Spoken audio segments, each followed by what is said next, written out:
गोरखपुर में एक जमीन विवाद फिर सुर्खियों में है। मामला राजघाट थाना क्षेत्र के रहमत नगर मोहल्ले का है, जहां रात के अंधेरे में बुलडोजर की आवाज ने पूरे इलाके को हिला दिया। लोगों ने देखा कि एक बाउंड्री वाल गिरा दी गई और कहा गया कि यह जमीन अब किसी और की है, लेकिन कहानी इतनी सीधी नहीं है। जिस जमीन की बात हो रही है, उस जमीन पर राजवीर कश्यप ने दावा किया है। राजवीर कश्यप पुत्र स्वर्गीय विश्वनाथ गुप्ता, जिनका दावा है कि यह भूमि उनके पूर्वजों की है। उन्होंने बताया कि जिलाधिकारी गोरखपुर ने खुद एक जांच टीम गठित की थी, जिसने मौके पर जाकर रिपोर्ट दी कि यह भूमि वाकई राजवीर कश्यप की है, लेकिन इसके बावजूद कहानी ने एक नया मोड़ ले लिया।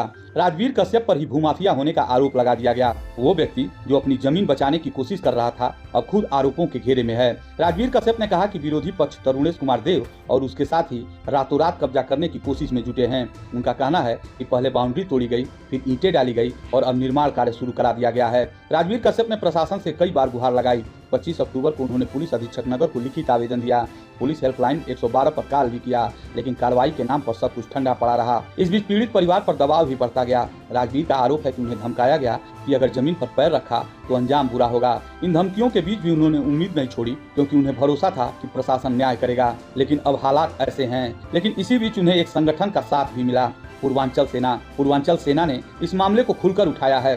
संगठन ने आज जिलाधिकारी गोरखपुर को ज्ञापन सौंपा है। ज्ञापन में 3 मांगे रखी गई हैं। पहली की राजवीर कश्यप को उनकी पैतृक भूमि पर 1 सप्ताह के भीतर कब्जा दिलाया जाए। दूसरी की तरुणेश कुमार देव और उसके साथियों के खिलाफ तुरंत कार्रवाई कर अवैध निर्माण को रोका जाए। और तीसरी कि भविष्य में ऐसे मामलों की पुनरावृत्ति न हो, इसके लिए अधिकारियों को सख्त निर्देश दिया जाए।